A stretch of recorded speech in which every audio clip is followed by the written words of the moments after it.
Le prophète sallallahu alayhi wa sallam ne voyait pas les enfants comme une perturbation dans les mosquées, il voyait les enfants comme une miséricorde dans les mosquées. C'était pour eux une bénédiction.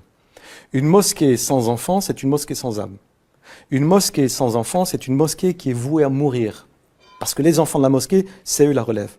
La cause, elle est où? La cause, c'est l'approche qu'on a de la mosquée. Nous, aujourd'hui, malheureusement, on a réduit la mosquée à un lieu de prière. Et donc, de ce lieu de prière, on va bannir les enfants.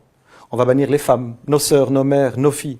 On en a parlé il n'y a pas très longtemps, qui n'ont pas leur place à la mosquée. Nos sœurs qui galèrent pour trouver un endroit où prier en journée, entre les études, le travail ou quoi que ce soit.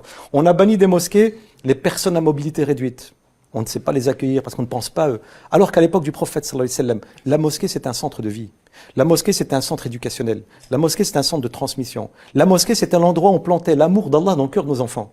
La mosquée c'était l'endroit où nos enfants apprenaient la foi, apprenaient l'amour, apprenaient la fraternité entre les gens. Pourquoi? Parce qu'ils le voyaient de leurs yeux. Nous aujourd'hui on les bannit. Alors oui, il y a des règles à respecter.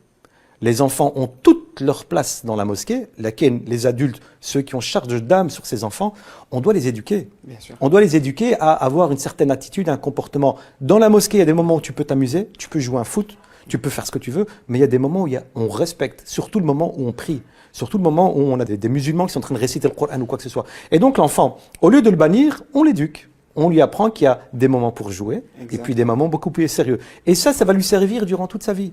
Durant ses études, ça va lui servir, et puis durant sa vie professionnelle aussi. Savoir que même au niveau professionnel, il y a des moments où on peut être un peu plus cool, mais il y a des moments où il faut être très sérieux, où il faut carburer, où il faut produire.